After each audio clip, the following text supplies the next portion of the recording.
BRS చుట్టూ ముసురుకున్న formula ఈ race కేసులు ఆయన ఇమేజ్ ను పెంచాయా లేక ఇబ్బందుల్లోకి నెట్టాయా? ఒకవైపు పార్టీ రజతోత్సవ సంబరాలు, మరోవైపు సొంతుంటి కుంపటిగా మారిన కవిత ఎపిసోడ్ వెనుక అసలు నిజాలేంటి? జూబ్లీహిల్స్ ఉప ఎన్నిక ఓటమితో డీలా పడ్డ క్యాడర్లో ఏడాది చివర్లో కేసీఆర్ ఎంట్రీ ఎలాంటి ప్రకంపనలు సృష్టించబోతోంది? ఉత్కంఠ రేపుతున్న కేసులు, అంతర్గత విభేదాలు మరియు అనూహ్యమైన మలుపుల మధ్య 2025లో బీఆర్ఎస్ ప్రస్థానం ఒక పొలిటికల్ థ్రిల్లర్ ను తలపిస్తోంది.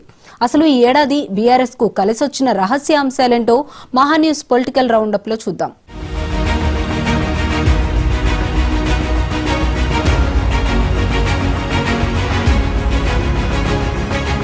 తెలంగాణ రాష్ట్ర రాజకీయాల్లో దశాబ్ద కాలం పాటు తిరుగులేని శక్తిగా వెలిగిన భారత రాష్ట్ర సమితికి 2025 సంవత్సరం ఒక అగ్ని పరీక్షగా నిలిచింది. అధికారం కోల్పోయిన తర్వాత ప్రధాన ప్రతిపక్షంగా తన ఉనికిని చాటుకునేందుకు పడిన తాపత్రయం, ఎదుర్కొన్న రాజకీయ సవాళ్లు ఈ ఏడాది పొడవునా స్పష్టంగా కనిపించాయి. ముఖ్యంగా పార్టీ వర్కింగ్ ప్రెసిడెంట్ కేటీఆర్ చుట్టూ తిరిగిన ఫార్ములా ఈ రేస్ కేసులు, విచారణలు పార్టీ శ్రేణుల్లో తీవ్ర ఆందోళన కలిగించాయి. ప్రభుత్వం కావాలనే రాజకీయ కక్ష సాధింపులకు పాల్పడుతోందని బీఆర్ఎస్ గట్టిగా వాదించినప్పటికీ చట్టపరమైన చిక్కులు పార్టీ ఇమేజ్ పై కొంత ప్రభావం చూపాయి. మరోవైపు క్షేత్రస్థాయిలో క్యాడర్ ను కాపాడుకోవడం బీఆర్ఎస్ కు సవాలుగా మారింది. ఈ ఏడాది ప్రారంభం నుంచే కేటీఆర్ వరుసగా కేంద్ర, రాష్ట్ర విచారణ సంస్థల ముందు హాజరు కావాల్సి వచ్చింది.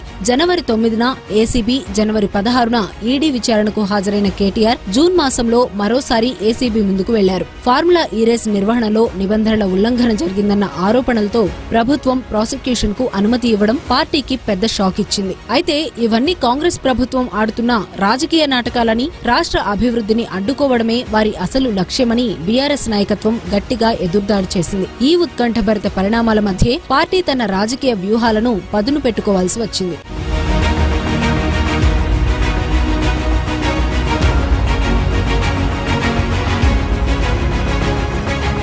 పార్టీ సంస్థాగత బలోపేతం కోసం ఫిబ్రవరిలో తెలంగాణ భవన్లో నిర్వహించిన విస్తృత స్థాయి సమావేశం కీలక మలుపుగా నిలిచింది. ఈ సమావేశానికి కేసీఆర్ స్వయంగా హాజరై ఎమ్మెల్యేలకు దిశానిర్దేశం చేస్తూ ధైర్యం నింపారు. అసెంబ్లీలో కాంగ్రెస్ ప్రభుత్వ వైఫల్యాలను ఎండగట్టాలని, రైతులకు ఇచ్చిన హామీలపై ప్రభుత్వాన్ని నిలదీయాలని ఆయన సూచించారు. బడ్జెట్ సమావేశాల సందర్భంగా బీఆర్ఎస్ ఎల్పీ మీటింగ్ నిర్వహించి ప్రభుత్వ వ్యతిరేక గళాన్ని బలంగా వినిపించింది. ముఖ్యంగా రైతు భరోసా, రుణమాఫీ అమలులో జరుగుతున్న జాప్యాన్ని ప్రభుత్వంపై ప్రధాన అస్త్రంగా మార్చుకుని ప్రజాక్షేత్రంలోకి వెళ్లాలని పార్టీ నిర్ణయించింది. బీఆర్ఎస్ పార్టీని స్థాపించి 25 ఏళ్లు పూర్తయిన సందర్భంగా ఏప్రిల్ 27న వరంగల్ జిల్లా ఎల్కతుర్తిలో నిర్వహించిన రజతోత్సవ భారీ బహిరంగ సభ పార్టీలో కొత్త జోష్ నింపింది. వేలాదిగా తరలివచ్చిన జనంతో పార్టీ తన శక్తిని చాటుకున్నప్పటికీ అదే సమయంలో అంతర్గత విభేదాలు బయటపడటం పార్టీని కలవరపెట్టింది. ఎమ్మెల్సీ కవిత తన తండ్రి కేసీఆర్ కు రాసిన బహిరంగ లేఖ ఈ సభ ముగిసిన వెంటనే లీక్ కావడం రాజకీయ వర్గాల్లో పెద్ద చర్చకు దారితీసింది. రజతోత్సవ సంతోషం కంటే ఈ సొంతింటి కుంపటి గురించిన వార్తలే ఎక్కువగా వినిపించాయి. ఇది పార్టీ క్రమశిక్షణపై ప్రశ్నలను లేవనెత్తింది.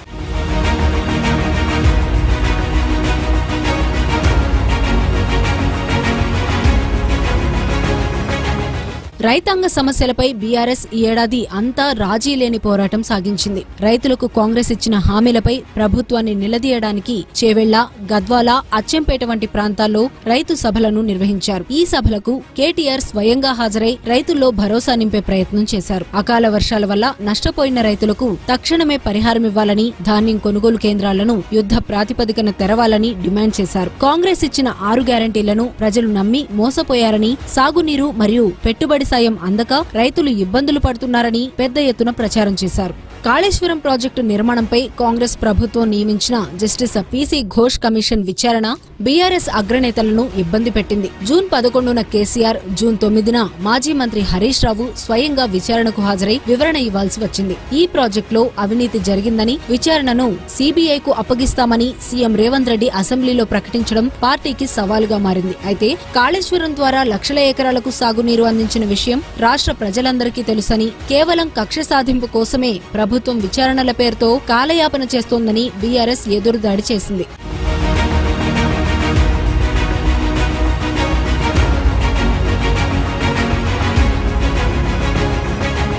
నల్గొండ జిల్లా ఎస్ఎల్బీసీ టన్నెల్ ప్రమాదం బీఆర్ఎస్ కు ప్రభుత్వాన్ని నిలదీసే బలమైన ఆయుధంగా మారింది. ఫిబ్రవరి 22న జరిగిన ఈ ఘటనలో 8 మంది కార్మికులు ప్రాణాలు కోల్పోవడంపై ప్రభుత్వంపై విరుచుకుపడింది. మృతదేహాలను వెలికి తీయడంలో ప్రభుత్వం ఘోరంగా విఫలమైందని, ఇది పూర్తిగా ప్రభుత్వ నిర్లక్ష్యమేనని బీఆర్ఎస్ ఆరోపించింది. అలాగే పాలమూరు రంగారెడ్డి ఎత్తిపోతల ప్రాజెక్టు కేటాయింపులను కాంగ్రెస్ ప్రభుత్వం తగ్గించిందని, దీనివల్ల తెలంగాణ రైతులకు తీరని అన్యాయం జరుగుతుందని కేటీఆర్ స్వయంగా నిరసనలకు పిలుపునిచ్చారు. 91 టీఎంసీల కేటాయింపులను 45 టీఎంసీలకే పరిమితం చేయడంపై పోరాట కార్యాచరణ ప్రకటించారు. తెలంగాణ రాష్ట్ర ప్రయోజనాలను ఆంధ్రప్రదేశ్ కు తాకట్టు పెడుతున్నారంటూ కేసీఆర్ కాంగ్రెస్ ప్రభుత్వంపై తీవ్ర స్థాయిలో విమర్శలు గుప్పించారు. ఏపీ ప్రభుత్వం అక్రమంగా నీటిని తరలించుకుపోతుంటే రేవంత్ ప్రభుత్వం మౌనంగా ఉందని, ఇది రాష్ట్ర రైతాంగానికి ద్రోహం చేయడమేనని ఆరోపించారు. ప్రాజెక్టుల నిర్వహణలో అనుభవం లేని అధికారులను నియమించడం వల్ల తెలంగాణకు అన్యాయం జరుగుతోందని అసెంబ్లీ లోపల బయట పోరాటాలు చేశారు. విద్యుత్ రంగంలో కూడా పొరుగు రాష్ట్ర అధికారుల పెత్తనం పెరుగుతోందని, తెలంగాణ బిడ్డలకు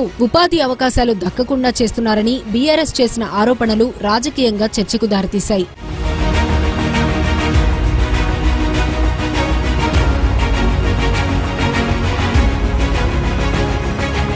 మరోవైపు పార్టీ మారిన 10 మంది ఎమ్మెల్యేల అనర్హత వేటు విషయంలో బీఆర్ఎస్ సాగించిన న్యాయ పోరాటం ఈ ఏడాది ఒక కీలక పరిణామం. సుప్రీంకోర్టును ఆశ్రయించి స్పీకర్ కు 3 నెలల గడువు విధించేలా చేయడంలో బీఆర్ఎస్ విజయం సాధించింది. కోర్టు ఆదేశాల మేరకు చర్యలు తీసుకోకపోవడంతో కేటీఆర్ స్వయంగా స్పీకర్ పై కోర్టు ధిక్కార పిటిషన్ వేయడం కాంగ్రెస్ ను ఆత్మరక్షణలో పడేసింది. అదే సమయంలో పార్టీ మారిన ఎమ్మెల్యేల నియోజకవర్గాల్లో పర్యటిస్తూ కార్యకర్తలకు తాము అండగా ఉంటామని భరోసా ఇచ్చారు. ముఖ్యంగా శేర్లింగంపల్లి, గద్వాల వంటి చోట్ల భారీ బహిరంగ సభల ద్వారా పార్టీ ఉనికిని చాటుకున్నారు. అసెంబ్లీ సమావేశాల సమయంలో రైతుల సమస్యలపై బీఆర్ఎస్ దూకుడుగా వ్యవహరించింది. రాష్ట్రంలో యూరియా కొరతతో రైతులు ఇబ్బందులు పడుతుంటే ప్రభుత్వం స్పందించడం లేదని ఆవేదన వ్యక్తం చేస్తూ సభ నుంచి వాకౌట్ చేశారు. అక్కడితో ఆగకుండా ఎమ్మెల్యేలు పాదయాత్రగా వెళ్లి వ్యవసాయ కమిషనర్ కు వినతి పత్రం సమర్పించారు. నిరసన తెలుపుతున్న ఎమ్మెల్యేలను పోలీసులు అరెస్ట్ చేయడంతో ఉద్రిక్తత నెలకొంది. ఎమ్మెల్యే జగదీష్ రెడ్డిని సస్పెండ్ చేసిన సమయంలో అంబేద్కర్ విగ్రహం వద్ద నిరసన తెలుపుతూనే మరోవైపు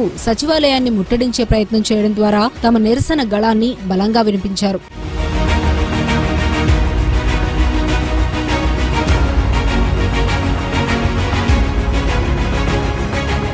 హైదరాబాద్ నగరంలో హైడ్రా పేరుతో జరిగిన ఇళ్ల కూల్చివేతలపై బీఆర్ఎస్ అగ్రనేతలు బస్తీబాట పట్టారు. పేదల ఇళ్లను కూలుస్తూ కార్పొరేట్ సంస్థలను కాపాడుతున్నారని కేటీఆర్, హరీష్ రావు విమర్శలు గుప్పించారు. బాధితులకు అండగా ఉండటానికి స్వయంగా వారి ఇళ్లలోనే దీపావళి పండుగ జరుపుకోవడం వంటి చర్యలు ప్రజల్లో చర్చకు దారితీశాయి. చెరువుల కబ్జా పేరుతో సామాన్యులను ఇబ్బంది పెడుతున్నారని, హైడ్రా చర్యలు కేవలం ఒక వర్గాన్ని లక్ష్యంగా చేసుకుని సాగుతున్నాయని ఆరోపిస్తూ బాధితుల పక్షాన న్యాయ పోరాటానికి సిద్ధమని ప్రకటించి పార్టీ శ్రేణుల్లో ఉత్సాహం నింపారు. ఈ ఏడాది బీఆర్ఎస్ పార్టీలో అంతర్గత విభేదాలు తారాస్థాయికి చేరాయి. ముఖ్యంగా ఎమ్మెల్సీ కల్వకుంట్ల కవిత బహిరంగంగా చేసిన కమెంట్స్ పార్టీలో పెద్ద కలవరం సృష్టించాయి. కేటీఆర్, హరీష్ రావు, సంతోష్ రావు వంటి నేతలను టార్గెట్ చేస్తూ ఆమె చేసిన వ్యాఖ్యలు రాజకీయంగా సంచలనమయ్యాయి. కేసీఆర్ చుట్టూ ఉన్న వ్యక్తులే పార్టీని నాశనం చేస్తున్నారని, బీఆర్ఎస్ ను బీజేపీలో విలీనం చేసే ప్రయత్నం జరిగిందని ఆమె చేసిన ఆరోపణలు పార్టీకి డ్యామేజ్ కలిగించాయి. దీంతో సెప్టెంబర్ 2న ఆమెను పార్టీ నుంచి సస్పెండ్ చేయడంతో బీఆర్ఎస్ ఒక కఠినమైన నిర్ణయం తీసుకోవాల్సి వచ్చింది. కవిత సస్పెన్షన్ తర్వాత ఆమె ఎమ్మెల్సీ పదవికి, పార్టీ సభ్యత్వానికి రాజీనామా చేసి తెలంగాణ జాగృతి ద్వారా స్వతంత్రంగా పర్యటనలు చేపట్టారు. జనం బాట పేరుతో ఆమె చేస్తున్న పర్యటనల్లో బీఆర్ఎస్ అగ్రనేతలను టార్గెట్ చేయడం కొనసాగుతోంది. దీనికి బీఆర్ఎస్ నేతలు కూడా ధీటుగానే కౌంటర్లిస్తున్నారు. కవిత వ్యాఖ్యలకు స్పందించకపోతే పార్టీకి మరింత నష్టం జరుగుతుందనే ఉద్దేశంతో నేతలు దూకుడు పెంచారు. ఈ అంతర్గత పోరు వల్ల పార్టీ కేడర్ కొంత గందరగోళానికి గురైనప్పటికీ క్రమశిక్షణే ముఖ్యమని అధిష్టానం స్పష్టం చేస్తూ పార్టీని గాడిలో పెట్టే ప్రయత్నం చేసింది.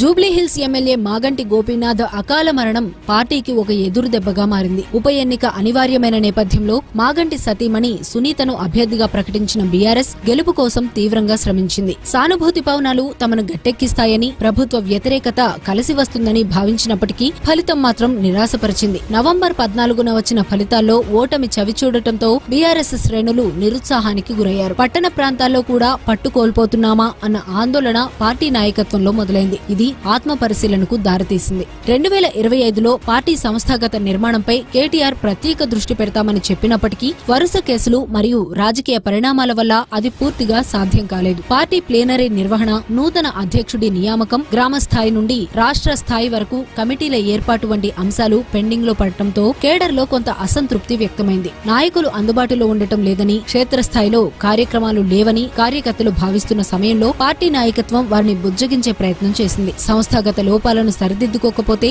భవిష్యత్తులో ఇబ్బందులు తప్పవని విశ్లేషకులు హెచ్చరించారు.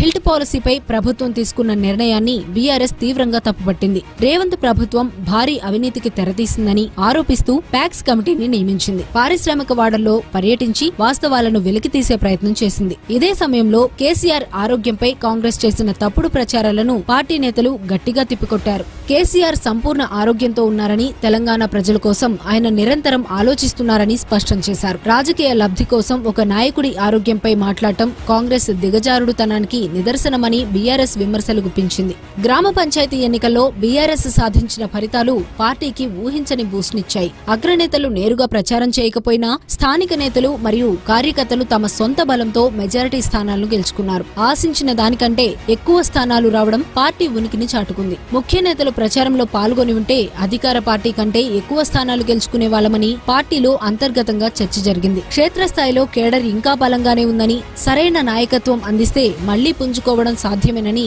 ఈ ఎన్నికల ఫలితాలు నిరూపించాయి.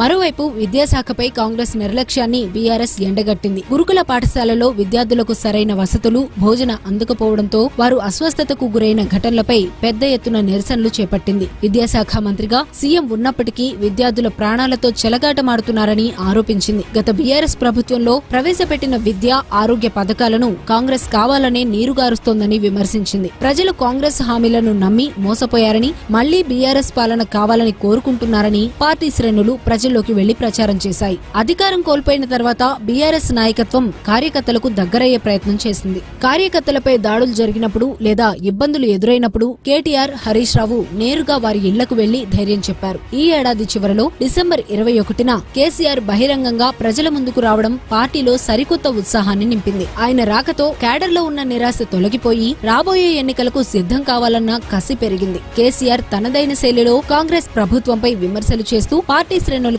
భవిష్యత్తు కార్యాచరణను వివరించారు.